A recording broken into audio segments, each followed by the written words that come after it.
നമസ്കാരം. ഗണിതം മധുരം എന്ന പരിപാടിയിലേക്ക് എല്ലാ മാന്യശ്രോതാക്കൾക്കും സ്വാഗതം. ഞാൻ ഹേന. അപ്പോൾ ഇന്ന് ഞാൻ പറയാൻ പോകുന്ന ഒരു തന്ത്രം എന്ന് പറയുന്നത് 25 അവസാനം വരുന്ന സംഖ്യകളുടെ സ്ക്വയർ റൂട്ട് എങ്ങനെ എളുപ്പത്തിൽ കണക്കാക്കാമെന്നൊരു തന്ത്രത്തെക്കുറിച്ചാണ്. അപ്പോൾ അതിനായിട്ട് നമുക്ക് കുറച്ച് ഉദാഹരണങ്ങളൊക്കെ നോക്കാം. അപ്പോൾ ആദ്യത്തെ ഉദാഹരണം എന്ന് പറയുന്നത് 12025ന്റെ വർഗമൂല്യം എത്രയെന്ന് കണക്കാക്കാനായിട്ട് നമുക്ക് നോക്കാം. ആദ്യം 25ന്റെ റൂട്ട് എത്രയാണെന്ന് നോക്കുക. 25ന്റെ റൂട്ട് എന്ന് പറയുന്നത് 5 ആണ്. അപ്പോൾ 5 അവസാനത്തെ അക്കമായിട്ട് എഴുതുക. രണ്ടാമതായിട്ട് 12, അതായത് 12025 ആണ്. അപ്പോൾ രണ്ടായിട്ട് സംഖ്യകളെ സ്പ്ലിറ്റ് ചെയ്യുക, അതായത് 12 എന്നും 25 എന്നും. 25ന്റെ റൂട്ട് എന്ന് പറയുന്നത് 5 ആണ്. 12ന്റെ ഘടകങ്ങൾ നോക്കുക, അതായത് 3ഉം 4ഉമാണ്. 3 ഗുണം 4 എന്ന് പറയുന്നത് 12 ആണ്.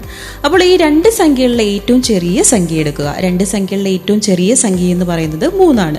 3ഉം 5ഉമാണ് നമുക്ക് സംഖ്യകൾ കിട്ടിയിരിക്കുന്നത്. അത് ചേർത്ത് എഴുതിയാൽ ഉത്തരം കിട്ടി. 35 ആണ് ഉത്തരം എന്ന് പറയുന്നത്. ഇനി അടുത്തൊരു ഉദാഹരണം നോക്കാം. 9025ന്റെ വർഗമൂല്യം എത്രയെന്ന് നോക്കാം. നേരത്തെ പറഞ്ഞതുപോലെ തന്നെയാണ് 90ഉം 25ഉമാക്കി സ്പ്ലിറ്റ് ചെയ്ത് എഴുതുക. 25ന്റെ റൂട്ട് എത്രയെന്ന് നോക്കുക. 25ന്റെ റൂട്ട് എന്ന് പറയുന്നത് 5 ആണ്. ഇനി 90ന്റെ ഘടകങ്ങൾ എന്ന് പറയുന്നത് 9ഉം 10ഉമാണ് അല്ലേ. ഈ അക്കങ്ങളിലെ ഏറ്റവും ചെറിയ അക്കം ഏതാണ്? 9 ആണ്. അപ്പോൾ ആ 9 ഉത്തരത്തിലേക്ക് എഴുതുക. 25ന്റെ റൂട്ട് എന്ന് പറയുന്നത് 5 ആണ്. 5 അവസാനത്തെ അക്കമായിട്ട് എഴുതുക. ഉത്തരം കിട്ടി. 95 ആണ് ഉത്തരം എന്ന് പറയുന്നത്. ഇനി അടുത്തൊരു ഉദാഹരണവും കൂടി നോക്കാം. അടുത്തതായിട്ട് 5625ന്റെ വർഗമൂല്യം എത്രയെന്ന് നോക്കാം. 25ന്റെ സ്ക്വയർ റൂട്ട് എന്ന് പറയുന്നത് 5 ആണ്. അപ്പോൾ 56ഉം 25ഉം എന്ന് സ്പ്ലിറ്റ് ചെയ്ത് എഴുതുക. അപ്പോൾ 56ന്റെ ഘടകങ്ങൾ എന്ന് പറയുന്നത് 8ഉം 7ഉമാണ്. അപ്പോൾ 8ഉം 7ലും ഏറ്റവും ചെറിയ സംഖ്യ ഏതാണ്? 7 ആണ്. അപ്പോൾ 7ഉം 5ഉം ചേർത്ത് എഴുതിയാൽ ഉത്തരം കിട്ടി.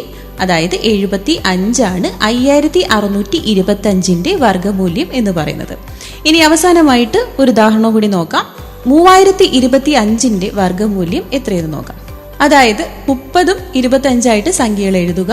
30ന്റെ ഘടകം എന്ന് പറയുന്നത് 5ഉം 6ഉമാണ്. അപ്പോൾ 5ഉം 6ലെ ഏറ്റവും ചെറിയ സംഖ്യ എന്ന് പറയുന്നത് 5 ആണ്. 5 ഉത്തരത്തിലേക്ക് എഴുതുക. അവസാനമായിട്ട് 25ന്റെ റൂട്ട് എന്ന് പറയുന്നതും 5 ആണ്.